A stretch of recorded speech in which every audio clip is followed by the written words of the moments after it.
Oh,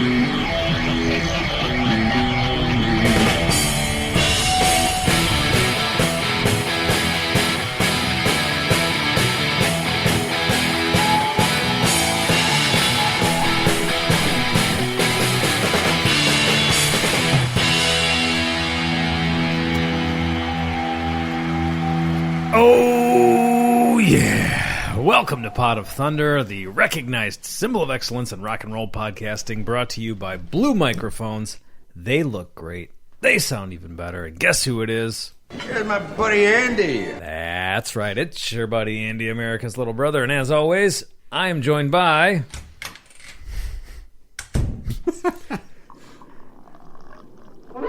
There he is. It's the man with the golden urethra, Gnarly Nick, the garlic dragon. Welcome back. That whistling noise at the beginning, that wasn't any kind of Halloween wind. That was just Nick, the breeze blowing through Nick's pants across his golden urethra. Just blowing out. You know, like a flute.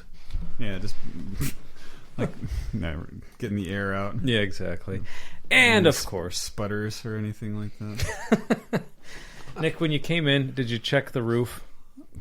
Oh, I hope it was on tight. Yeah, it's all wet and rained on. Oh, so okay. It's on. Okay, good. Because you want him, we got him. There he is. I think we need a gunslinger. Somebody tough to tame this town. I think we need a gunslinger. There'll be justice all around. The breakout star of the podcast medium. Put your hands together for Chris L. There he is. Here we are, guys. It's October. Hold on. Succumb to my power, my age, and my weight. Excellent. I almost forgot. Has to be said. It will be said on every episode until it's over. It's catching on. I see it popping up on comments on social media. I think we need a T-shirt. I think it's time. I still don't know where it comes from. So it's I could tell you. I could show you. It's very interesting to me because I don't know. Put it to you this way: I showed our boy Kevin Jepson where it comes from, who happens to be a connoisseur of pornography. Reacted very positively to it. Mm-hmm. So there you go. He just basically told you where it came from. Yeah, it's rooted in pornography. Let's just state the obvious here. Yeah. Rooted in pornography. Be another good T-shirt. Wear to next year's Pierogi Fest. That's perfect. Like all our offensive T-shirts, I picture wearing to Pierogi Fest for some reason. Makes perfect sense. It's all beer garden. Yeah, that's exactly what it is. Beer garden. You're not going to T-shirt. get turned away at the the plastic corrugated. The orange snow or fence perforated snow fence, right. yeah. But I mean, if we get back to normal next summer, and it's Apex when there are the most people there that's going to be there for that run. If you walked down the street with the "This Guy Bones His Women Like a Champ" shirt, I wonder if anybody would even bat an eye. Yeah. I doubt it. You might get a high five from another dude. Right. Yeah, that's it, though. I'm looking for outrage. Yeah, I don't think it's not even the guy wearing the shirt. Two other random guys are going to high five each other after seeing the shirt. Did you see that guy's shirt? Yeah, exactly. But what I'm looking for is like outraged mothers with their kids. Do people even care what their kids are exposed to anymore? I don't is know. it even? Can you even insulate your kids from the idiocy that's going on in the world nowadays? I think people care, but I don't know how much you can insulate them. You can try. I don't know. Nick's further along than me with something like that. It's pretty rampant. Yeah. I think I told you when I completely lost faith in any sort of decorum happening in the world is when about 10 years ago I went to my buddy's wedding in Philadelphia, and then after that we decided to scoot on down to Washington, D.C., see some of the, attractions and whatnot. And so we went to Arlington National Cemetery. There were a bunch of school groups,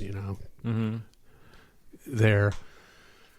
The hallowed grounds of Arlington National Cemetery. Some, probably middle school-aged girl had a shirt on and done up in the Run DMC logo motif. It said, OMG WTF, walking amongst the most esteemed individuals in the history of our country, and this is what gets allowed in. And when I saw that, I'm like, okay, we're finished. We don't care anymore. We're through as a society.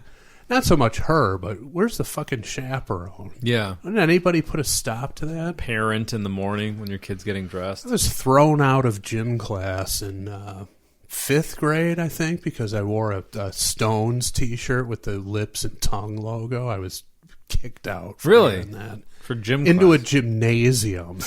This is Arlington National Cemetery. Yeah. Right. And you got an oh my god, what the fuck shirt on. Okay. Anywho. Yeah. Well, speaking of the most hallowed grounds, here we are. And what month is it? Oh boy. Yikes. Somebody passing a kidney stone out there. In the graveyard. That's what I sounded like. Nick wasn't fazed by it. Jeez. Forgot about that. Somebody's laughing at the guy passing a kidney stone. Well, It's no laughing matter, I can assure you. Although for Nick, it was a walk in the park. No problem. Incredible. Piece of cake for Nick. I Nick don't- was getting heat. I for don't that. expect the next one to be quite so easy, but we'll wait until that happens. I hope there isn't a next one. That is not fun. There is one there. Oh, there is. Oh, it's Yeah, been it's- detected already. It was confirmed. There's one there. Where is there? Where It's is in the it? kidney. Oh, Jesus. It's there. Oh, no. Yeah. I'm assuming it'll never move. How about, let's hope for that. If you learn how to walk on your hands, maybe it'll never come out. Gravity, right? Yeah, Is that how it works? I don't know. the journey from the kidney to the bladder is the real excruciating pain. That's it. So hopefully it just stays at the bottom of the kidney, never gets sucked up into the... stay there forever. yeah, no, you don't want it, I'm telling you. How It's a does, nightmare. how does a kidney stone form? I don't know. I was told, Sodium deposits. and I or was told something? that genetics, it's hereditary to some extent too. So our, just whatever. That's a stock answer from the doctor. Oh, it's genetic, It's like, no, it's not. Just tell Maybe it me. is, maybe it isn't, but Yeah. you don't know. It's genetic. so not only is my dad passed stones into the toilet, he's passed them on to me as well. Yeah, exactly. It's like I stubbed my toe on the coffee table. That's genetic. There's nothing you can do about it. It's weird you bring that up. I think I broke mine the other day. Really? Yeah. That's how it happens. Hurts like crazy. Mm.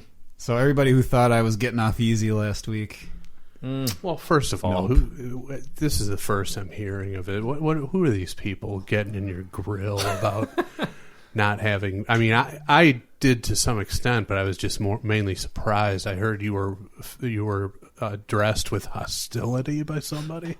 Is this true? oh, I was, yes. There was What the a... hell is the matter with? Well, it was an people? Australian listener. Okay. Enough said.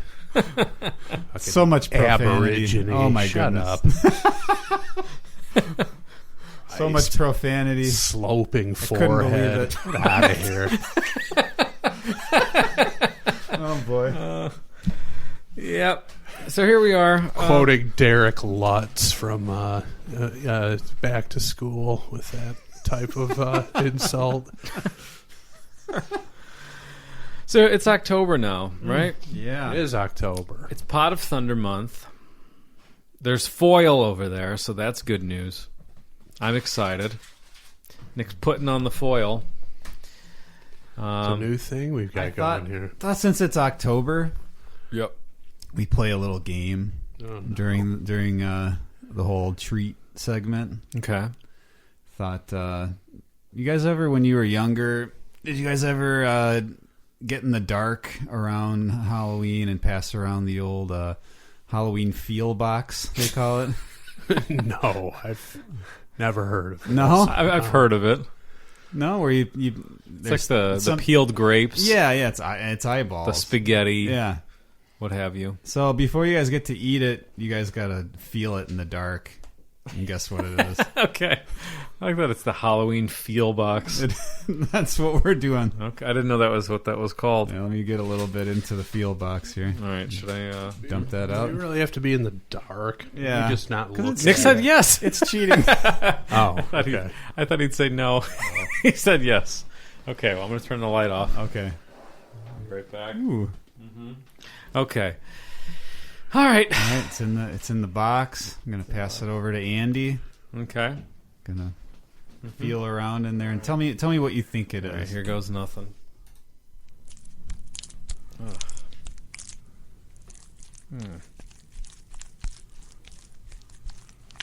You picking up anything? It's almost like some kind of seafood or something. Uncooked Oh my! seafood. I don't know. Jesus. Chris, you want to take a try? Yeah, I guess so. Okay. I don't want to, but I feel like I'm obligated to. All right, go All for right, it. stick your hand in there.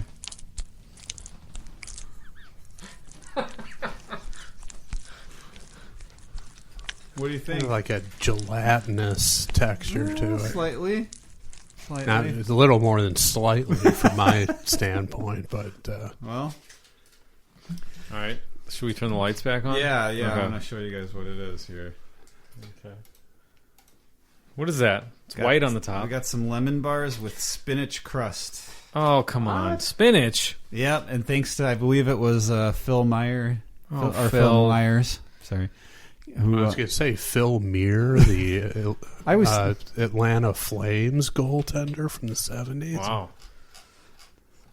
yeah, he Not him, Phil Myers. Yeah, he a said- nobody in comparison. I believe it was him who said, "What are you going to put spinach in the next thing?" Well, Oh, Phil. Look what careful you did. what you ask for. Phil, here's what I have to say to you. Total fucking dooklot.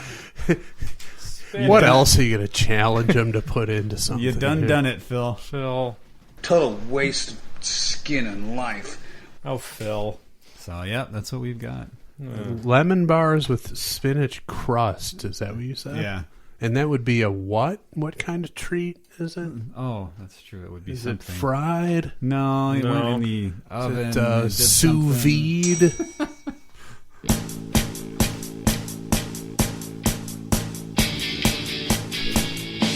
Time for a baked treat.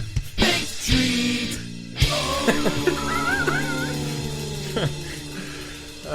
It's going to be you tomorrow morning. With Yeah. that spinach crust working its magic. Oh, Phil, I'm not going to stop. Here's what I have to say to you. I don't fucking deserve this shit. Exactly. Fucking throwing these things out. He doesn't have to eat this stuff. I mean, it sounds like a decent combo, though. I mean, I'm just nervous. I think we're heading down a dangerous road. That's why I'm nervous.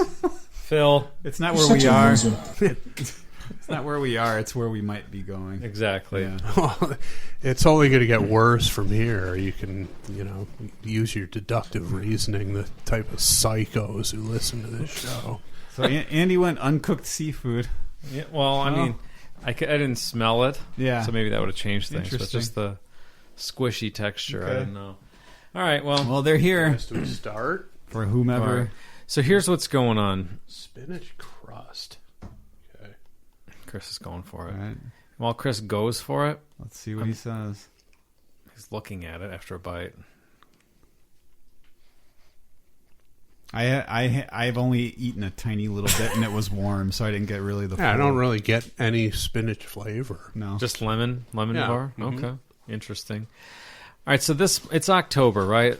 Did we have a name for this? I don't remember. I don't think we came up with one. So last year we did this where we chose these songs ourselves, right? We did not use the listener submission list. We each picked a song that somehow was tied into the month of October based on each guy's individual interpretation of whatever, whether it be spooky or Halloweeny, whatever it is. I don't know what the right word is, but you know what I mean. We made our own rules. We put the listener submission list on a break, a 1 month hiatus, and that's what we're going to do again this week. our rotation that we always go on, it's Chris's turn if we stick on that rotation. So let's do that. It's Chris's turn, bypassing the list, and he's going to choose a song that somehow ties into October or Halloween or fall or whatever it is. He'll let us know the connection here. Well, I wouldn't say this. I wouldn't describe this song as scary, but it's kind of like the one I picked last year, which was Indiscipline, King Crimson. That's I right. believe. Yep. It's similar to that. It's weird. It's a little disturbing. It's definitely jarring and off-putting. I think those fit the criteria. Mm-hmm. Mm-hmm. That's what when I look up a recipe each week too. That's what I go for. So okay, I'm interested. Is it Yeah. something that is the song itself? I'm guessing is not a very well-known song based on that criteria. There probably aren't very many hits. I'm going to say that we're approaching Kevin Williams in Obscuria podcast territory. With I this like one. that. And I have a good story of how I discovered this song, album, and band. So, All right. yeah, I got to admit, we were talking about coming into October with this theme again, and I'm like, man, I don't really know much scary material. I mean, what am I going to do? Bring out the title track from the first Black Sabbath album? Okay, great. Everybody knows it's scary, you know. And then this just popped into my head, and I got excited. Okay. Because Good. this is a gem that I will tell you how I discovered it. And going into it, I'm interested most in how Andy will react to it. I feel like this is in his wheelhouse, but I might also be completely wrong about that. So Okay. it's an all or nothing proposition with Andy. Nick is, I don't know. I think he might appreciate it for the same reasons I do, but Andy's reaction is the one I'm really most interested in. All right. So this might really connect with Andy. I am thinking, my instinct is that it will. Is there any chance that I know it, or you don't think so? I would be shocked if you knew Okay. it. All right. I would be shocked if either of you knew it. All right. If you knew of even of the band or the album, and certainly not the song. It is the lead-off track from this album. Okay. So, Well, are you ready?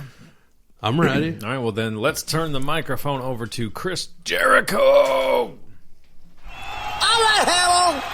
This one's called Stag Party, Off of Heroin Man, by the band. Cherubs. Ow! Oh! I don't think I know No, the band. I don't think so. I like the name of the song. Yeah, so back in the day, the Mean Reds were, if I can sound like a delusional jackass and speak in hyperbole, when the Mean Reds were on tour, which really means we strung a few out-of-town dates together and drove to them in our shitty van and That counts. did what we had to do. Yeah, it does, I suppose. We played a place in Birmingham, Alabama called the Nick, interestingly enough. All right. Pretty cool venue. Kind of a roadhouse feel. It was like right under a interstate overpass. And some pretty notable bands played there. One of the times we played there, we shared a bill with a band out of Memphis called Blackbone. Two of those guys went on to form the band Saliva. So there's my little brush with greatness. Josie Scott and Chris DeBaldo went on and put Saliva together. Ditched the other guys in that band, brought in some new guys. But even back then, they were kind of at the forefront, even though Blackbone was relatively unknown. Pretty known regionally, but they were on the forefront of the rap metal thing that came into vogue later in the 90s with the Corns, the Limp Bizkits, blah, blah, blah. So we had a booking at the Nick, and we showed up, did our sound check, and then we're hanging out, waiting for our set time to start. So we go up to the CD jukebox, and we're folding through the CDs in there, And suddenly, Nick is squinting his eyes to see the album cover. I think I know what that. It I think folds I can see over, what that is. and we all see this. It was, I think, all four of us were like looking through the CD jukebox, and this album cover pops up with some guy face down, submerged in water in this filthy bathtub, possibly a little bloated, clearly dead. And then it says Cherubs, Heroin Man on there. That's yeah. I saw that and I was like, this album has got to be good. I don't know anything about them or the music. Album's got to be great. I'm sure we probably played a track or two, but it wasn't until we got back to Chicago where I sought out this disc, found it, purchased it, and ended up enjoying it. Wow. It was worth it. It's one of those deals where, I remember Scott Ian talking about it on one of those VH1 shows. He was on every VH1 show for a while. And I think twice he mentioned something like this, like when he saw Ace of Spades by Motorhead, and he looks at the cover and he's like, who are these Mexican guys? And then he puts it on and it's like, how do these Mexican guys play so fast? And then when he saw the first Iron Maiden album, both times it was just, you looked at the cover, you're like, you know what, I'm buying this. This has to be I don't know good. anything about what to expect, but it's worth it to have the cover. Yeah. And this cover just almost in the other direction. You remember those CD jukeboxes had like the panels with the three CDs, and you'd the thing on the slide bottom through them, and it would flip over. Yep. We hit either the left or the right button. It flipped over, and we saw that, and we're like, "Holy shit! That's one of the greatest album covers of all time." And it's got to be great. And yeah, when I got home, I looked for it, found it, and this is the opening track. So are these guys still around that you know of? You know what? I don't know much about them at all, other than I looked them up a little bit on the internet fairly recently, and there's seems to be a Butthole Surfers connection. Huh. There seems to be a Melvins connection. Andy can correct me if I'm wrong. He might be looking up some information. I think this is like an offshoot band of some other notable bands of that ilk. Okay. We're getting into Andy territory, though, with Melvin's talk. Well, it says American Noise Rock Band. So you're a Melvins fan? Or just bands that members of the Melvins. Kind of. Like what you just said, offshoots of the Melvins, probably more than the Melvins. Oh, well, then yeah. what was it? Is it Phantomus Yeah. that Buzz Osborne? yeah. Okay, well, there you go. Yep. Well, this would be a Phantomus type band, and from what I can gather from the very limited information that's out there about these guys. But noise rock, absolutely. So early 90s? 94. 94. This album came out. Wow. So. Yeah. Interesting. Okay. Now, based on that description, are you expecting to enjoy this, Nick, or this is not really your bag? It's not. I mean, well, I mean, if we're going down like the Phantomas kind of route, it's one of those genres where I'm impressed by the technical ability, by what's being done, the dedication to just kind of weirdness, Right. but not really something that I would listen to that much. But I'm curious to hear this. See, that's the thing. It's not in my wheelhouse either, but I love this song and I love this album. And the other key thing is just to remember the theme of it. There's an element to this song that is absolutely meant to drive you crazy, meant to disturb you mentally. Okay. It hits you right away, and it continues throughout the whole song. It's exciting. It's meant to drive you insane, and you'll understand what I'm talking about. But so that's why I picked it. In that respect, it's disturbing, weird, jarring, all of that stuff. Now, I'm expecting, this is a band Nick will know, I'm expecting Nuclear Rabbit sounding. Okay. That's from Chris's description. But I'm just We'll see how wondering, close. I'm wondering if Or it's it's going to just- be as humorous as Nuclear Nuclear Rabbit Rabbit. comes off. I'm assuming not. Well, there's track 11, which I'm going to check out as soon as this show's done. Worn Out Balls. Yeah, there's some good stuff on there. There's Coon Ass. Yeah, there's Coon Ass is on okay, here. maybe Black House. There's Baby Huey. It sounds more like a schlong record. It does. Yeah. The thing about we can Coon get Ass. into it. Yeah, well, it's not what you think. Coon Ass is my friend Jeff, who runs the Fret Shack, who's hooked us up with some merchandise. That's, from what I gather, is a ball busting name for like a real like a Cajun hillbilly type person. Okay, yeah. That sounds right. Like the Family and the Water Boy. Those would be Coon Asses. Okay.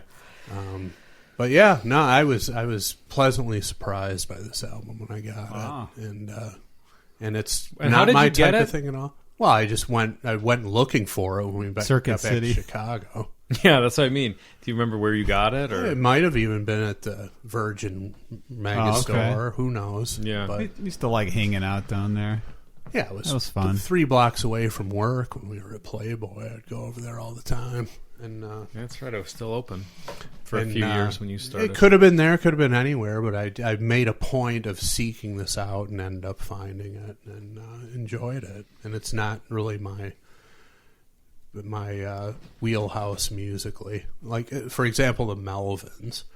That's a band that I've just completely not explored at all, and a bunch of my friends are into them, and I know I would like them. I've actually seen them before. I saw them on a bill with Helmet at the Metro. It was great. I just never felt the need to, or the desire to seek out That's any how of their albums. That's exactly how I feel. I've seen clips, I've heard stuff from other friends, but never owned anything by them. And everybody's got bands like that in their, orbit, so to speak, that, you've heard of them, you've maybe seen them, but you just don't seek out their albums. I should probably look into them. Get one of their 400 albums. Yeah. Right. I wouldn't know where to start with them. They're one of those bands. I would start with the album called The Bootlicker, simply, again, for the title. Yeah. It's like, I don't even know what to expect. I'm just buying it because of the That name. is a good title. It's pretty good. But, so yeah. See what you guys So think. disturbing cover. Well, that's another thing Yeah. that fits into the theme. I mean, the Dead and Bloated guy, to use an STP reference. And immediately you wonder, is this a real photo, or is this somebody like, all right, this is going to be the idea, and we're going to Exactly. take the picture, I'm going to get in the water here. All I know is when you see this unexpectedly, you can't look away from it, and you have to wonder what's inside here. Mm-hmm.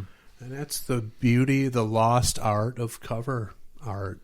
Yeah, that's true. Don't really get that in a little avatar on your phone, Right. It's not the same visceral experience. Well, Well, I'm curious to hear this. what do we got here? 3 minutes, 14 seconds. Track 1, 1994. Cherubs. I like the name of the band. So, are you guys ready? Yeah. Well, I'm not. You're not. I want to hear a commercial. Oh, great. Oh, okay. Good commercial. Good commercial. Okay, I'm in the mood now for Cherubs. Yeah, that you was ready? good. That was probably the best one we've ever had. It's up there for sure. Yeah. All right, here we go.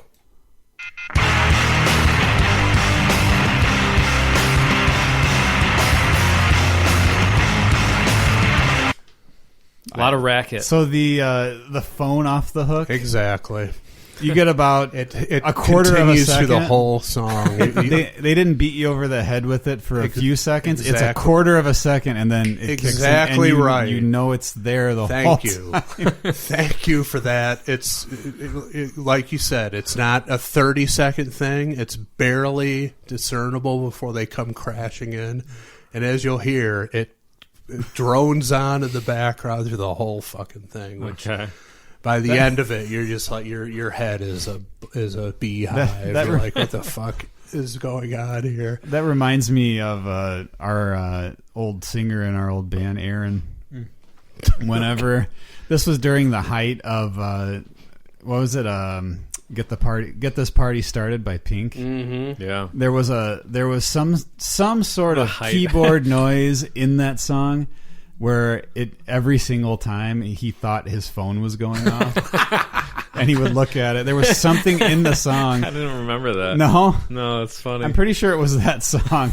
There was a certain part. I don't know if there are songs where there are things like that remind you of maybe household noises, and every time it kind of like... Well, I'll say one thing. I remember when I was a kid, and either like a parent or grandparent or someone would react to something on the TV, whether it was a phone or a door knocking or whatever. It was like, what's their problem? I do it all the time now. It's happened to me where I can't tell the difference anymore. Yeah. If it's on TV, I have to mute the TV. Yeah. What's going on outside? Oh, is this on the TV? Yeah, okay. that fools me too. Right, like, how many people listen to this and we're like, where is the phone off the hook? Looking through their whole place, because mid '90s it was still the era of landlines, and I can't believe I feel the need to describe this to somebody, but if anybody doesn't know what that sound is, it's when you had a landline, you left the phone off the hook, and there was the call on the other end was ended, it would kick in this warning sound at like 5 times the normal volume. Yeah. To get your attention to put the fucking phone back on the hook. And that's what you got here. All right, you guys ready? But yeah, that was a perfect observation. It's just a little snippet of it, and then they crash in. Just so you know it's enough there. so that you know what it is. It's so perfectly done, the timing of it. In fact, just start it again from the beginning. It's so great.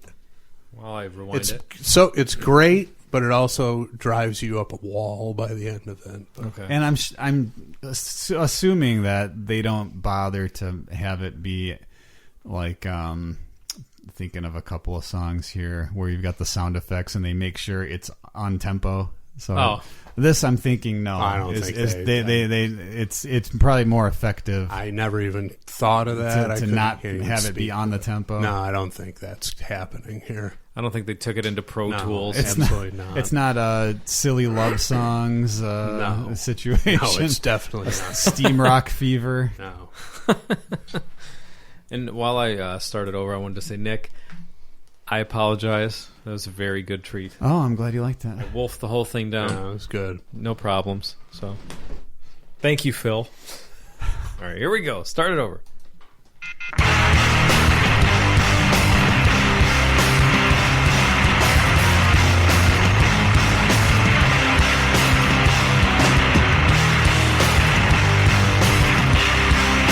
Now, not being a huge Melvins fan, but kind of being familiar with their sound, this has that really low, crunchy quality, like a Melvins song. Mm-hmm. Chris mentioned Helmet. I guess they had that kind of going on too, but this is a little more dirty. Yeah, sounding. this is a little more garagey. Yeah, just 3 or 4 maniacs just belting out just some ungodly racket because that's what they feel compelled to do, which I respect immensely. Yeah. It sounds to me sort of like bands that you would see open for bands. Uh-huh. Yeah. Where like at whatever venue you're at, where you kind of can't really tell what they're playing, but it sounds like this tempo, like just like I said before, racket. But like if you're in a like a big venue, like a like you said Metro or whatever, something like that with a good system where it's just tons of bass. Yeah, it's like you said, crunching low end. It's all about the low end. You can't really tell what they're playing, but you just know that it's loud and kind of wild. So yeah, but they're still locked in together. They are. Yeah, I just mean they're right on the edge of like complete chaos. Yeah. But there's some cohesion there. Right. I just mean when you go see a band like that, you're almost like they're all together, but I can tell you if they're doing what they're supposed to be doing or not, but apparently they are because they're all doing they're changing at the right time. And it's all about the energy, the angst, the aggression. Yeah. You know. Yeah.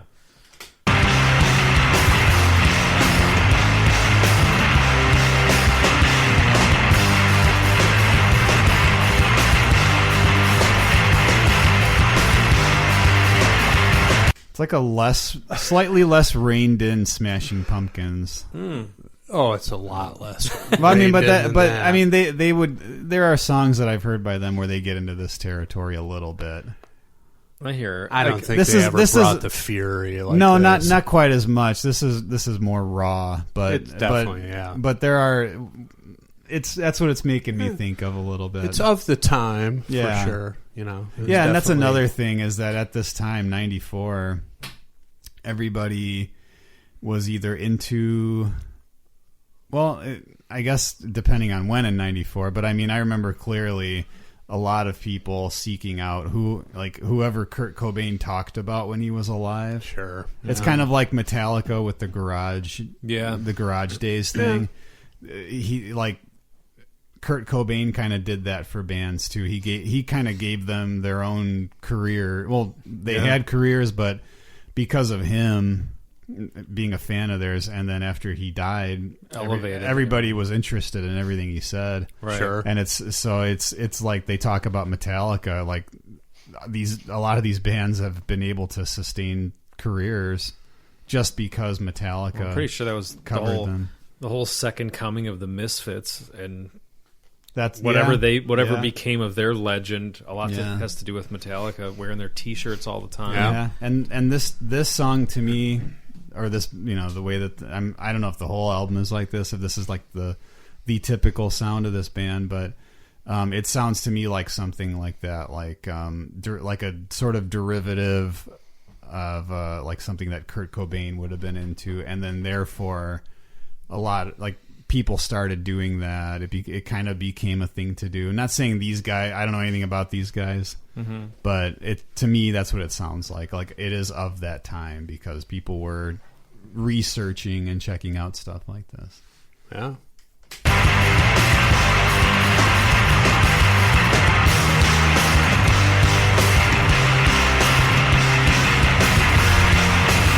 Yep, it's You hear still there. the phone. They faded it up a little at it's that there. spot. Yeah, that's hilarious. that's the best part of it. It's just like you can't get rid of it. It's a Chinese water torture. Exactly. thing. Yeah. Yeah. That's it. It's a sensory deprivation, like droning sound meant to drive you nuts.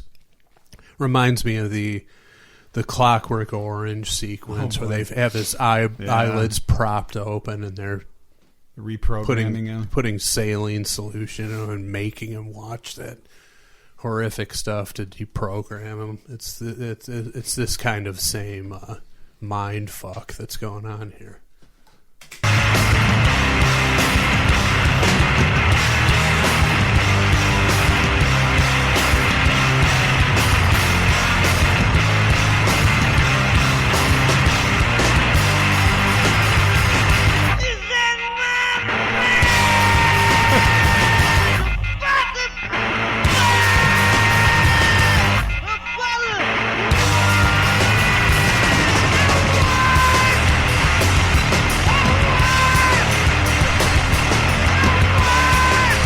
Any idea what he's singing about? No. You know why? It's funny you brought that up. On the YouTube page for this video, that's just audio with the album cover on it. It says parental advisory, explicit lyrics. It's like, how the fuck do you know what if they're explicit? You can't tell what They're he's not even saying. intelligible Exactly. lyrics. Yeah. But it has that on there. Yeah. So it's like, well, this guy's clearly a maniac, so he must be saying something vulgar. It's so we're the gonna Louie put this on Louie there. Exactly. defense. Yeah. But he sounds kind of like to me, a cross between Perry Farrell and the Army of Anyone filter guy, Richard Patrick. Yeah. Sounds like a blend of those. There's a childish quality to the voice that's being done there. Tie into the band name, perhaps. Who knows? Could be, and like with the phone, Yeah, it's just it's weird. basically it's just like the most sonic chaotic thing you can come up with just to piss people off, to make people as pissed off as you are, is what these guys are after. And again, I can respect that. It's what it's supposed to be about. Yeah. It's what everybody says. Music's supposed to piss off your parents. This would. Nowadays, you have parents bringing their kids to the AC/DC concerts. Like, that's not how it's supposed to be. Well, there's plenty of stuff that piss off parents that kids are into now. Yeah. Oh, It's just different. I get that. Yeah. But in the context of music, Yeah. No, I mean musically, whatever they're into. And now. entertainment in general. Yeah. yeah, I get that. The whole But- streaming of whatever constant videos. The Wild West kind of, like we talked The about earlier. nonsense these kids watch. Like we talked to, Chris brought up earlier that you try Yeah. and you could probably avoid most things, but there's seeps so in. yeah, You there's can't so get away much. from it. But I'm just You spend time explaining. yeah. But I'm just mainly talking about like this type of music, you know. My dad was not interested in coming with me to the Van Halen concert. Right. He dumped me off on the street outside of Cobo Arena, and he said, "I'll be back at 11. Meet me in this spot." He wasn't interested in coming into the fucking show with me. Yeah. And you didn't see anybody else's dad there. It just wasn't. That just wasn't how it was. And then people from my generation can't let go of it, and they force the music on their kids, and then end up going to the damn show with them. That's just not how it's supposed to be, but that's what it's become. What would that be the equivalent to going like say if you were a kid, what would your parents have dragged you to if they dragged you to something that they were into? Probably like RoboCop movie. or the reunion show of Simon and There you Garfunkel go. or something. Yeah, okay. There you go. But it's without any of the danger or the the loud kind of whatever the things that piss off parents, which is what we have here. Just Plenty of that. Just a loud, racket. You can't make out what the guy is saying. He's probably some sort of maniac, and it's just like, think.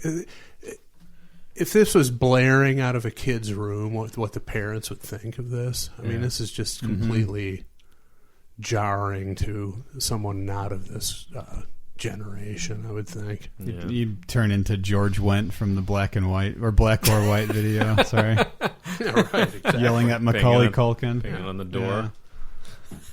So immediately Turn it down. you would turn into him. Yeah. I mean, I'll bet you even a fair amount of our listeners right now, assuming they haven't turned this episode off yet, are like, the guys who we have a fair amount of because we started as a KISS podcast, but are into like 80s party rock. They're like, what the fuck is this? You can't have a good time to this music. And That's valid too. I right. mean, it's all across the board. There's right. valid points of view going on. Exactly. And this is in But this performance art, I would say this is getting toward. yeah, not the Bowie type of performance art that we had a few episodes ago that a lot of people reacted negatively to. Mm-hmm. This is a similar direction, but a completely different way of delivering it. Mm-hmm. Mm-hmm.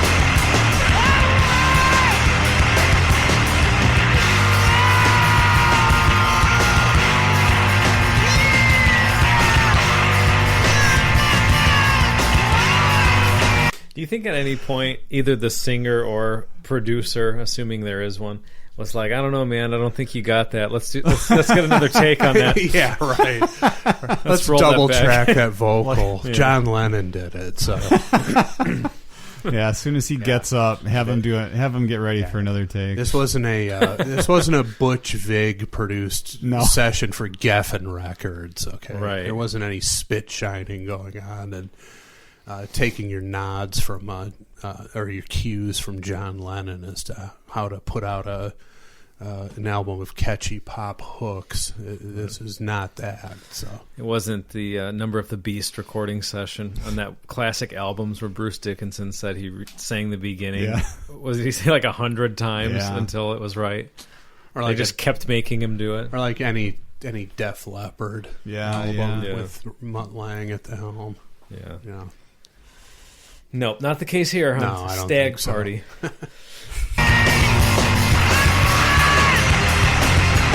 Speaking of Stag Party, I imagine these guys' shows are basically the same percentage of male to female that you would As get a at a stag stag party. party. Yeah. Probably about less that. because there's usually one woman at a stag party. Well, Dancing. no. Yeah, that's what I mean. Dancing. Yeah, that's a polite way to put it. She's moving a little bit. That's about it. I really don't want to go too much further down that road, but I don't know about that. I got to say that,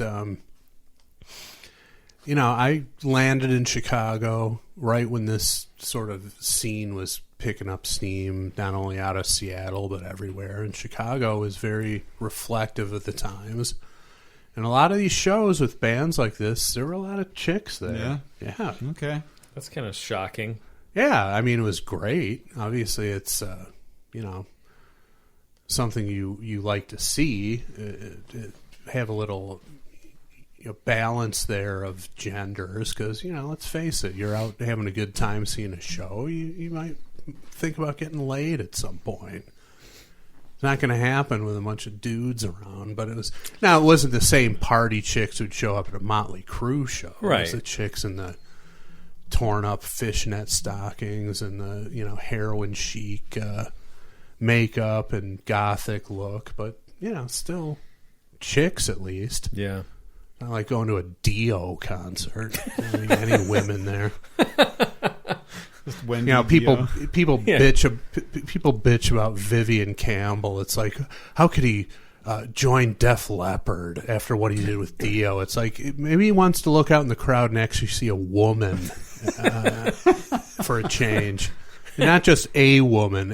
70% women. There's some value there. Yeah. That's true.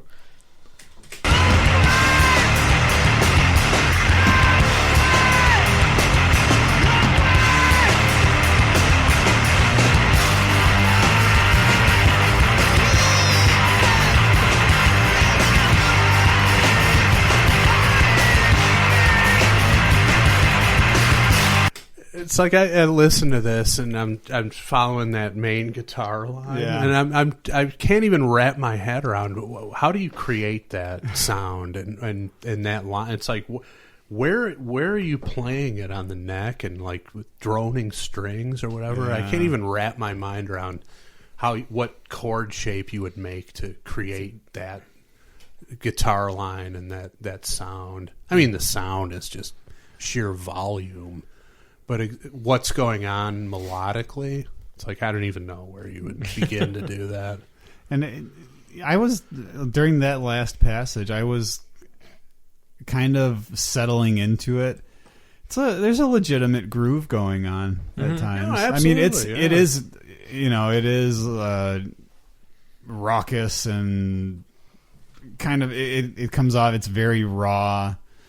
And like Chris had mentioned, spit shine. It's not that. No, but there is a groove going on. No. So I find that interesting. like I said before, they're locked in to some degree. They're right on the edge of falling completely apart, which, as we all know, is where the sweet spot is for making exciting, dangerous music. And like it said in Rappin' Rodney, the drummer's carrying the melody. So yeah, well, there you go. Yeah, that's true. Another band that I saw brought up, which I'm curious is if you guys ever got into them, local to Chicago, the Jesus Lizard. familiar with them, but never. That's like you were talking about earlier. There are bands that you're somewhat familiar with, but you never pursue. But their thing was the 4-piece band, the guys, guitar, bass, and drums locked in, good players, and a complete maniac doing his thing over at So I saw the name come up in comparison to these guys. Oh, I was okay. doing some research and. That's And interesting. Jesus, that's another one that I never really delved into, but I should. Same thing here, and also there's another connection to, I guess not for long, but another Melvins connection to Jesus Lizard, because there was that band Tomahawk, with the guy from Helmet was the drummer, the bass player from the Melvins at the time was the bass player, but then he was replaced by Trevor Dunn later. And then Dwayne Dennison from Jesus Lizard was the guitar player, and Mike Patton was the singer. Yeah. So that's one of my buddies in one of our peer bands took guitar lessons from Dwayne Dennison. Really? Yeah. Okay. So it's a lot of our listeners prefer 80s party rock. They listen to this and they are resentful because they think it ushered out the music that they love. But yeah. We could have a whole discussion about that. Yeah. But this is definitely of the time. And That's, I don't want to say the S word, but I was going to say that's kind of a stupid way to look at it, though. Because why would you get mad at something for ushering out what you like? Because it's going to happen anyway. well, but you've seen that type of reaction A million times. Yeah. But it's like, okay, so wait, if Nirvana never formed... Something else we- would have pushed it aside. Yeah, exactly. Are you thinking that hair metal would still be on top? Nothing would have changed from whatever 1990 or 1989 or whatever it was. No, something would have come the next month. And really, that wound should be somewhat healed by now, because those 80s party bands have had their revival, and the revival's still going on strong. Yeah, they had like you're not a gonna decade. you're not going to have a grunge revival.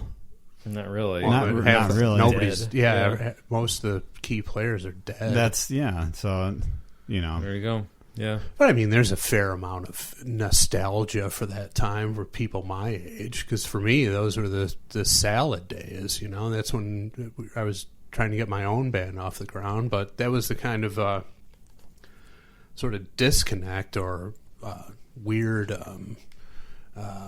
juxtaposition that was going on. My first job in Chicago, I worked at the Guitar Center on Clark Street, which right next to the alley, which is all the leather and the gothic stuff. And we're in there in Guitar Center playing the Blaze with all the 80s cock rock on the radio, rolling Yngwie Malmsteen instructional videos behind the accessories counter. Meanwhile, all around us outside of the store everybody was all grunged out, Like the Ministry crowd. yeah, and stuff. exactly. And it was just like things are changing here, and you would experience it simply by walking in and out of the guitar store. Yeah, just look out I'm the not window. even joking. No, it's right next door. That's funny. Yeah, and all that, Well, like it's a Target now, but yeah, And it that- was right next door. right, and the huge albums that came out before the grunge stuff hit was the Black Album, Metallica, and the Guns N' Roses Use Your Illusions albums. So, and a lot of the jocks and people who were into 80s party rock gravitated towards those albums. But then came all the grunge stuff, and it was an interesting time. I have fond memories of it. It was an exciting time because you could sense that the change was in the air.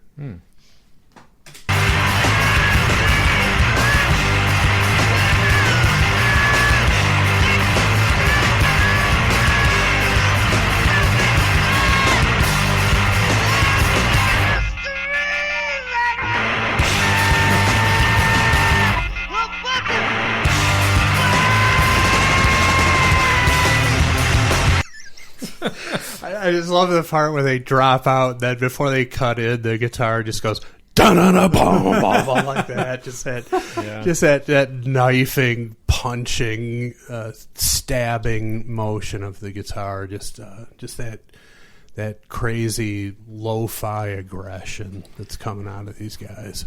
And I found it instantly appealing, and I have no explanation for it. Typically, this is not my bag musically, but I was drawn to this immediately. by the cover, and then when I hit play on it, I was like, this is good shit. To add to the off-putting qualities, I noticed that when the music drops out and you have, of course, the busy, not busy, but the off-the-hook signal, right, whatever it's called, that usually in heavy rock music, music drops out, it's vocalist showcase time for that moment. Yeah. Front and center.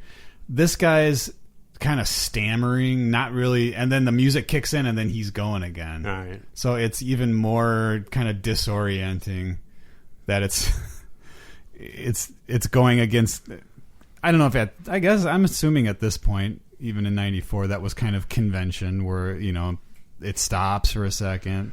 It's either going to be silence just for that effect, or vocals are going to carry it into the next musical passage. Yeah, one of the arrangement cliches was like really loud, bombastic, then suddenly it would stop, and then you'd have like a little clean guitar plinking away, and then they'd blast back in.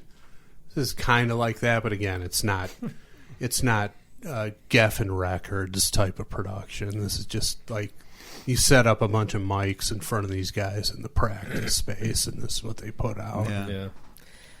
Now, I'm trying to find the lyrics just out of curiosity because I feel like whatever comes from the minds of these people has to be interesting. And there's several pages where it just says not available. The only thing I see, and I doubt that this is right, but this is all, I'm going to read you the entire song. Is that my man about to buy a bottle of wine or what? Or what? Or what? Or what? Or what? That's it for the whole song.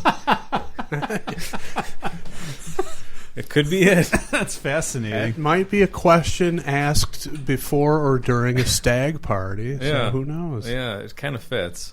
Stag party. What a 50s term, you know. Bring in the the actual reel of film that's got some sort of nudity or pornographic. Is that what a stag party was? Yeah, it was a bachelor party basically. Okay, bachelor party back then. Yeah, but it was like you'd have the projector and you'd bring in an actual reel of film, and my track record at bachelor parties, Nick. We're bringing movies. I can only to imagine show. Chris at a 50s bachelor party. I'd have been locked up. Wasn't Stag Party the original name of Playboy magazine? Yes, it was. Good point. Yeah. Then he thought better of it. Yeah, I think he landed on a better name. Yeah. One of my favorite album covers ever, Andy knows this one. I found it in a comedy book that I let Andy borrow. They went into that genre of records where it seemed like most of them just had naked or almost naked women on it, just on the cover. That's what they put on there. But one of my all-time favorite album covers is Alan Drew, I think was the guy's name. Like, he's a comedian, and it was him and like a mounted deer head. And it looked like they were not at the height of the party, more like on the coming down a little bit. And I don't know, just something about that I thought was hilarious. And it was called Stag Party. Yeah, I think it's Alan Drew was the name of the guy. But I was actually listening to the Deep Purple podcast not that long ago, and they were talking about how there were these bootleg Rod Evans solo records or CDs rather that had come out. They were recorded in the 60s, maybe late 60s, and were reissued in I think it was the Czech Republic in the 90s, and just naked woman on the cover for some reason. I don't know, because why not? Yeah, I guess it had nothing to do with anything.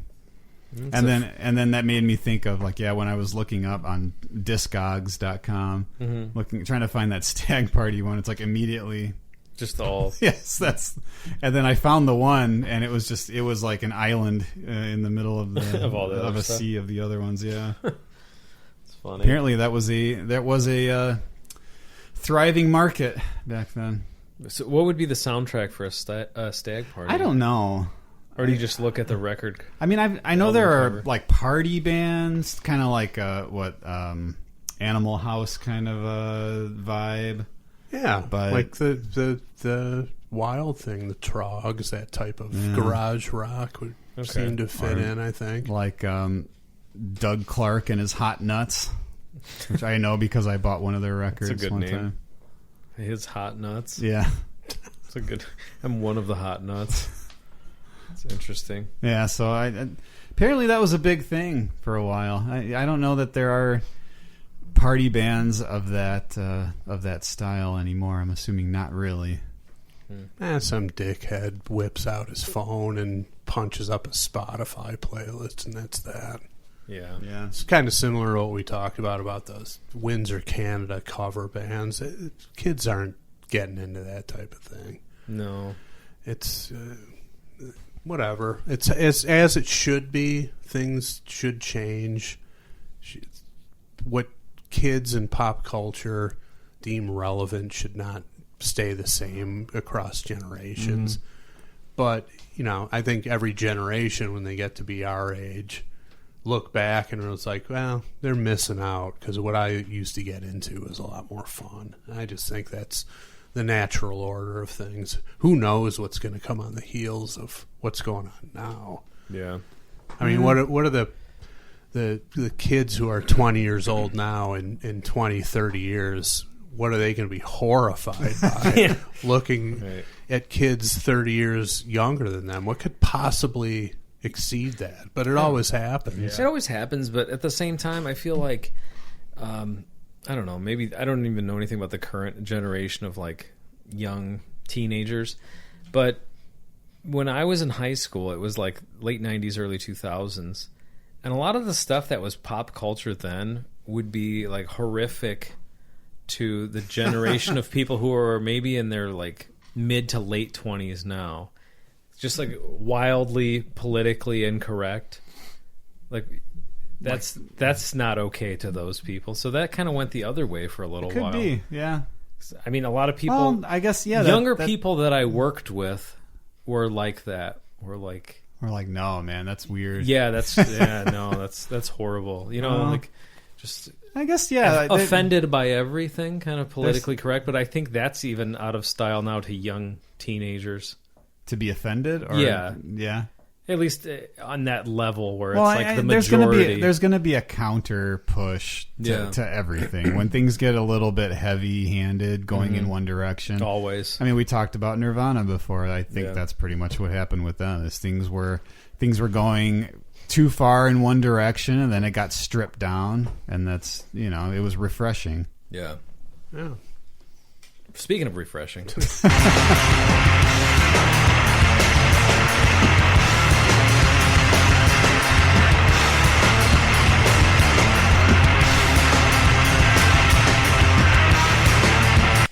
I think something that's helping the sort of the groove or the cohesion is the drummer's not like going completely apeshit. He's pretty solid. That's and true. Playing like similar fills. Mm-hmm. He's kind of holding it all together. Yeah. Mm-hmm. Whereas the bass player seems to be locked in, and the guitar player is there's some cohesion there, but he's completely going like just ape shit with the noise rock stuff, which again is great. But I think the key here is the drummer is cognizant of keeping things together. And it's not like I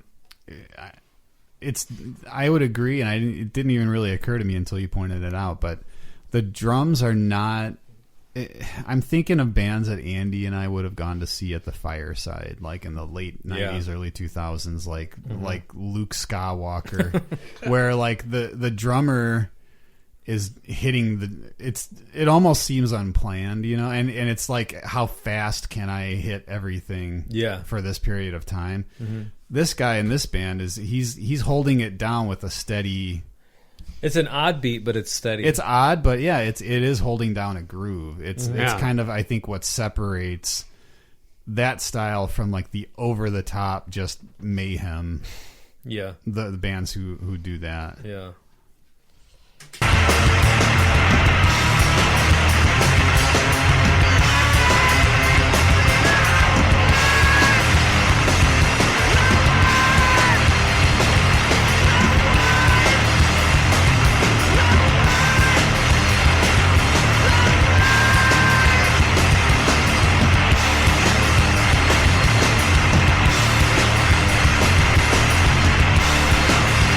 just yelling or what? I don't know. I mean, we've talked about online lyrics ad nauseum on this. It seems plausible. Well, that one actually adds to my enjoyment of it, that interpretation that you read. So yeah, that works for me. It's as good as any other interpretation. It's better than the interpretation that led somebody to just reflexively put a parental advisory warning on here.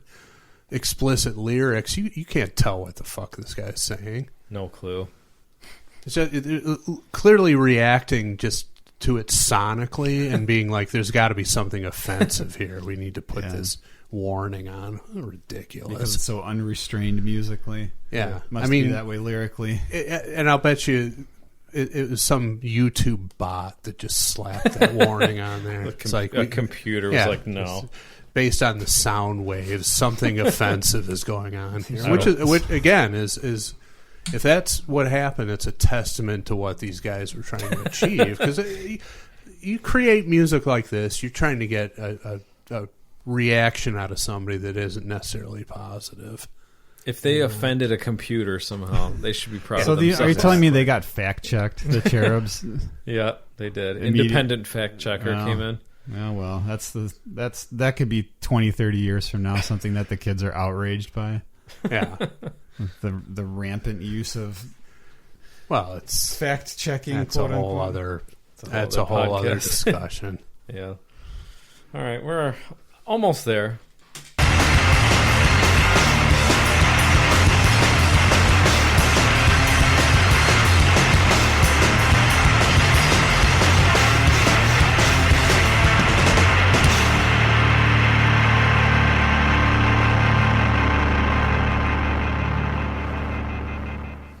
There it is. Beep, beep, beep, beep, beep, beep, beep, beep, beep. Now, didn't it change after a while, too? It was like... Might have. Who knows? Didn't it get faster, or it changed after a while? It might just be your mind playing tricks on you. Yeah. But I mean, in real life, though, if you left the phone off for that long, wouldn't the tone change up? Did it? I thought it did, or there'd be some automatic message. I don't know anybody who's insane enough to not instantly react to that. It's like, holy shit, I've got whatever I'm doing, I need to drop it and put the phone back on the hook. There was an authoritarian kind of vibe it's like to the it, loudest, most disruptive sound they could think of to create to get you to put the fucking phone back on. You felt like you were in trouble. Yeah. Or if you didn't stop it, you're going to go completely batshit insane. All right. Well, there it was. Stag Party by Cherubs. Chris, you brought it to the show. It's getting a sweet surrender from me. All right. Absolutely. It's sweet surrender. Hell yes. I'm already anticipating the angry texts from Jericho. Be like, what is this crap? What are you guys putting out there? But again, drawn in by the album cover, had to have the CD, put it in the tray. This is the first thing I heard. I'm like, this is good shit. Not my typical thing, but I love it. How did this come up recently? You said Just- that I was- Shuffle? No, I was just thinking of I mean, it would come up occasionally on Shuffle. It's on my iPod, but I was just trying to think of what I was going to pick for this month's theme, and I wasn't coming up with any good answers like I talked about before. And then this just popped into my head. I'm like, okay, this is the one. This is perfect. Again, not scary necessarily, but just completely disruptive, jarring, disturbing, weird, all of that. So it works. Nick? That's a tough one. I think I'm going to have to probably give it a little kick. Kick it. It's a humiliating kick in the crotch. And I vote that way knowing full well that, that it at least I'm assuming that nobody in the band would deny that this is performance art. Yeah. And I get it. I respect that. I did like particularly the drumming. I thought there was some good stuff going on there. Very solid drummer. This would not be easy to play. No, definitely not. Anybody, like, I gave it a kick just now, but I'm going to defend it too. Mm-hmm. That anybody who after hearing this episode or during it, if they're so outraged that they can't wait until after they're done to take to social media, anybody who goes on and bashes it, I get that, but at the same time, this cannot be easy to do, and I think a very high percentage, I don't know about the majority, but a lot of people who listen to this podcast are at least guitar players, some sort of musician. And this can't be an easy thing to do. It's not like, oh, this is just trash. It's not. It's not like my thing where I'm going to go listen to it, but I respect it. I get the weirdness. And I appreciate what these guys are able to do, and just the overall effect. Yeah, it's crazy. It is noise for the most part, but there is a level of skill there. Oh yeah, absolutely. Plus, this is the music that's coming out of these guys, so for them it's easy and natural. But if you're worshiping at the altar of Steve Vai, and then you come in and it's like, oh, well, this is garbage, I could replicate it, you're going to fail. You're just not, you're not coming at the instrument or at music with the same mindset at all. And it's not just strictly a technical thing. You could learn the notes, but you'd never be able to replicate it like this. Definitely. So I'll pass it over to Andy. Oh, I'm still on the fence. But you didn't hate it. No, I didn't hate it. I definitely didn't hate it. Here,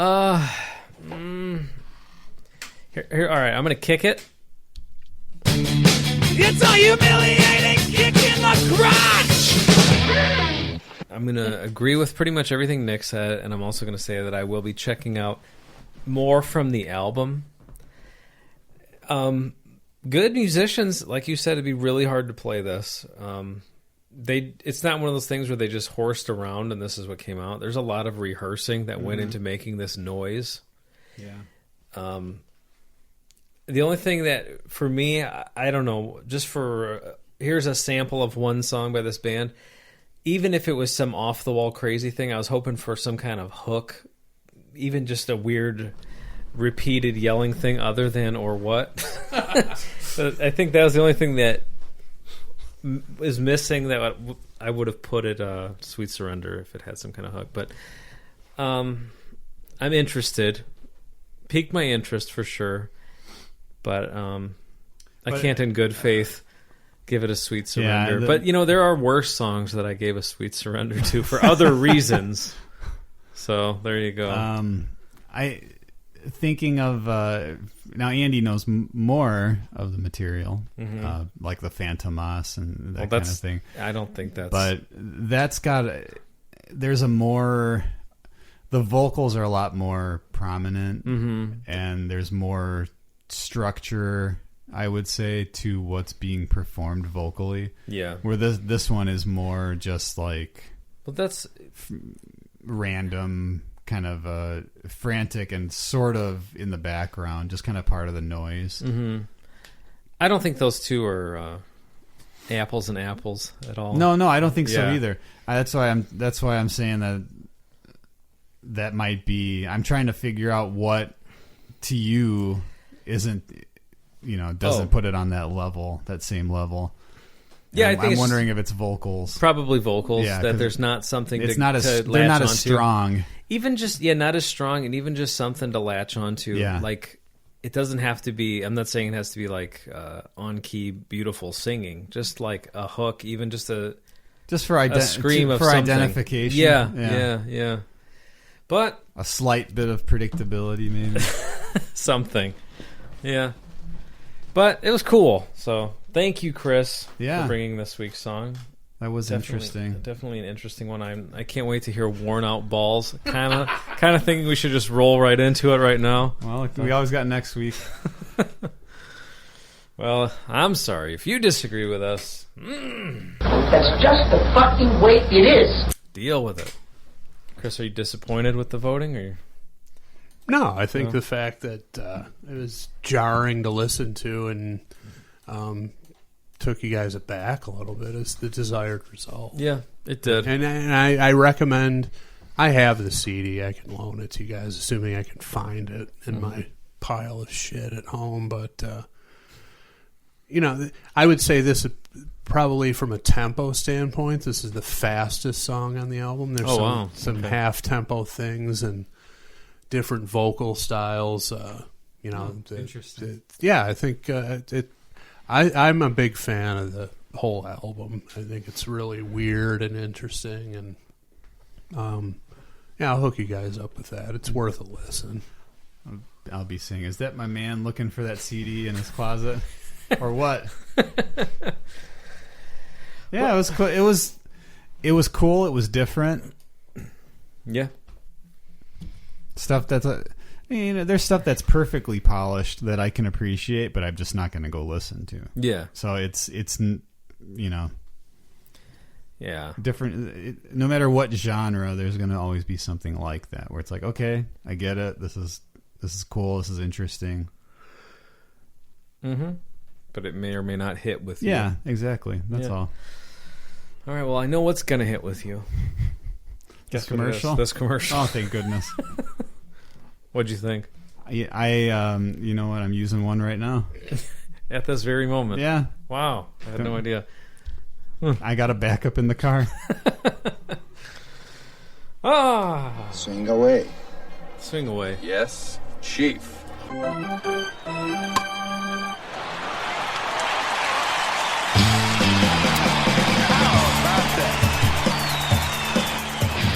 You guys care about baseball yet? Oh, I can't wait for the season to start. I don't care. Yeah. I don't care about any sport right now. None. I'm with you. Lost interest. Completely. Don't need it. Yeah. It's just too weird in general. Everything is weird, which, perfect time to have music like this to consider. But we're living in bizarro world. It's simple as that. I was just I'm sorry. I was just thinking because you were mentioning that, and not getting too deep into it, but just one aspect of the presidential debate that we just had last week. People talking at the same time, just can't make out what's going on. This song has some similarities to the overall chaotic nature. That's all. Hoping for a Cherubs reunion in 2020. I was actually thinking about that. It's like an auditory representation of what went on at that ridiculous shit show a couple nights ago. I was telling Chris before you got here, I'm glad that I didn't see it. I watched a little, and then our internet went out. Lost the stream. Unlike when I had my stone. But yeah, never really went back to it. Everybody said it was terrible, so I'm like, all right. Bad TV. All right, so this week's Yard of Questions comes to us from Don LaRue. Didn't we just have a Don LaRue? I think so. A Don LaRue yard? He's on fire. He's on fire. Let's keep rolling with Don LaRue. So he says, first of all, happy Pot of Thunder month. Oh, how did you know? He knew. He sent this in September. He knew. He says, I love the show and I look forward to this month every year. On to the questions. Question 1. What is your favorite rock documentary? Side note, the Susie Quattro doc on Prime is surprisingly good, and it has some nice footage of Detroit in its prime. I've heard good things about that. I should check that out. That's on Amazon Prime. Yep. Is that what he said? That's right. Did not know they had one on her. They've got one on you. I mean, why not Susie Quattro? Well, easy answer would be Kiss Extreme Close Up, just because Andy and I spent an entire summer watching that all day, every day. Yes. And it is great. Trying to think of some other ones I've seen. I mean, the obvious ones are the Decline of Western Civilization ones. Yeah. They are great, of course, but I'm trying to think of something else. The first two? Yeah, I never saw the third one. I don't want to say it. I don't think anybody did. Did you? Yeah, No. I didn't even know there was a third one. No. I'd have to say, like, the Banger Films guy who did Flight 666 and did the ZZ Top documentary recently, which, I don't know, was okay, but kind of came up a little bit short. But I would vote for the whole Metal Evolution series. Oh, he that did. was good. That was good. Yeah. I mean, that I'll was go- some really good stuff. I'll go with that. And you know, just the way he connected all the dots was pretty impressive. I mean, that guy knows what he's doing, making that kind of movie. I know he did another series, but I would give the edge to Metal Evolution. Yeah, that's a good one. All right, question 2. Excuse me. Which U.S. city is the best rock and roll city, and why is it Detroit? Use your own definition and rubric to determine the meaning of best, and don't let Jericho try to slip in some bland-ass Canadian place. Well, I mean, I'm going to go obvious again. Obvious answer is whatever city you're playing in that night Right. is the best rock and roll city. Obviously. Assuming they like rock and roll. I mean, some cities are not as into it as others. I've never been to a show where they praised another city over where you are, unless you're not cheering loud enough. And they're like when I went to see Megadeth years ago, and Mustaine was talking about how they played in Salt Lake City, and he's like, "Come on, you guys are going to be quieter than a bunch of Mormons." So, see, it happens. You witnessed it. You use that, but you don't do the reverse. No. I don't know. I don't know. I haven't been to that many cities. That's what I was going to say. I mean, Chicago, I'm- a great rock city. Yeah. I mean, I feel like it's a good question, but it has to be answered by someone who's seen concerts in a lot of cities or been in a band performing in a lot of cities. Yeah, if you've seen a lot of bands in your home city, it doesn't really count. That's true. Yeah, I mean, Detroit's got the pedigree with the MC5, starting with that, then Iggy and the Stooges, and then you got the take it all the way to the White Stripes and connect some dots in between, the Kiss connection, Seeger, Jay Giles band, not from there like Kiss, but had a song that invoked the city in the title. Loved playing there. I mean, I'm biased. I prefer Detroit for that kind of scene, but that's really where it's rooted in. And a lot of hugely influential stuff came out of Detroit. Yeah, it's hard to argue against Detroit. Yeah, it's more blue collar than Chicago, I think. Chicago doesn't have any good rock bands, let's be honest. I mean, like lower level rock bands, but like Smashing Pumpkins are the main band. I guess, yeah. Come on. I'll go with that.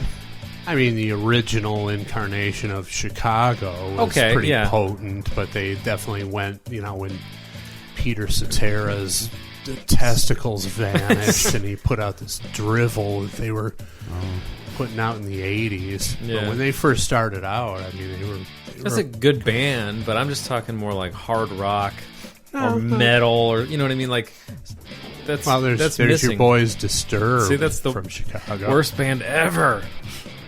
Yeah, that is true that they're Nobody good. I can't. No good. I'm trying to think of if there is a band from Chicago that I've ever really, really been into. I mean, you have. I don't know. mean, they get connected to Chicago, but they're really from a distant suburb. But you get Cheap Trick, Styx is associated with Chicago. To some extent, REO Speedwagon. Whether or not you consider that potent rock is a different discussion, but there's certainly no MC5 or Iggy Pop in Chicago's history that I'm aware of. Nope. Nick, what do you got? I don't know. Yeah, I know. I have nothing. All right. Question 3. Let's face it. Share an interesting story about a brush with a celebrity. While Nick and Chris think, thank you, Don, for your Yardo questions. If you want to send a Yardo questions, go to potofthunder.com, click that widget, and send away. We will read them on the show, probably. It's not really like an in-person brush thing, but it just happened as of like hours before this recording, and I just noticed it as we sat down to record. One of my all-time musical heroes acknowledged a comment of mine and responded favorably on Instagram. Mr. Robert DeLeo of Stone Temple Pilots. That's cool. So I'm still tingling from that as of this recording. It's actually pretty amazing that happened tonight, and and that just goes to show you never know who's listening or paying attention to what you do. Yeah. And, that's pretty cool. I mean, you'd already talked about your diarrhea encounter with Paul Stanley, so no point in bringing that would up that again. would have to be the most interesting brush with celebrity that I've ever had. Sure. That's just such a strange story. It is. Brush with celebrity. I mean, I've met a fair amount, in the various jobs I've had and whatnot.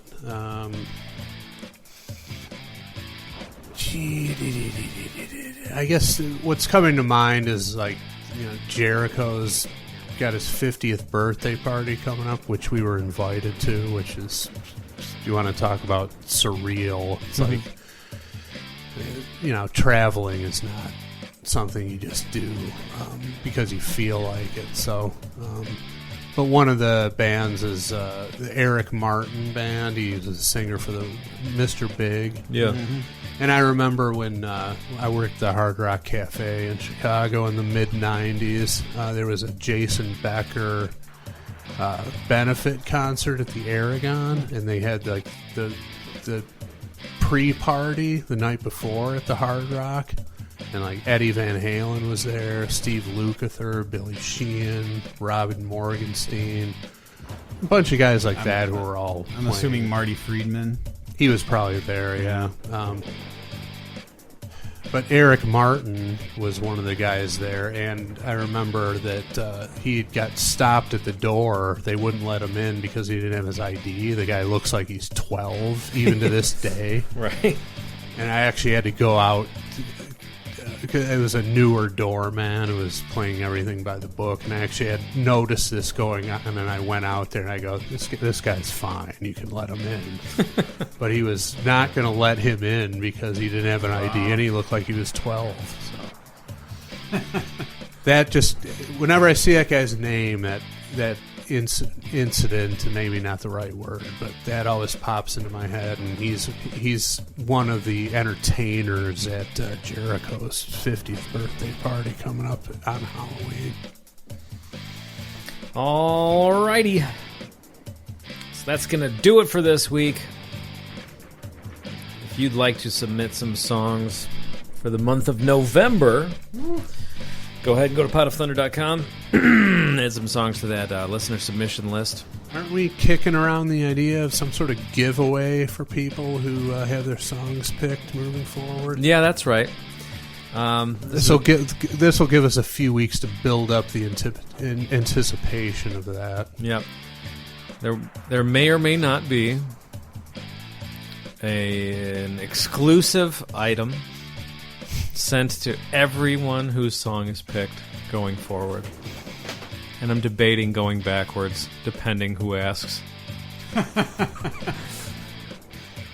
Well, this is why you have to put your contact information on the submissions. We can hook you up with this stuff. Yep. So.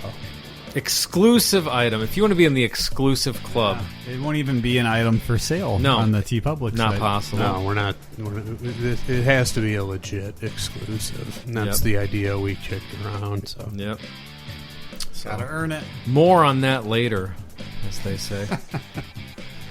All right. Well, next week it's my turn, isn't it? Yeah. Oh boy, I gotta start thinking. Alrighty, well, thank you for listening. We will be back next week with more Pot of Thunder. What is that? What is that eerie keyboard? It's your buddy Andy playing keyboard. He didn't even know it. I didn't recognize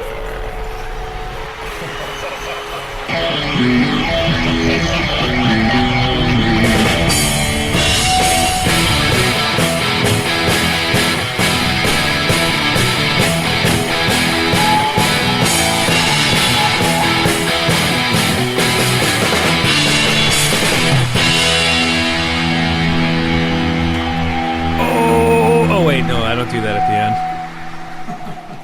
end. It's automatic. My bad. Oh no. It's over.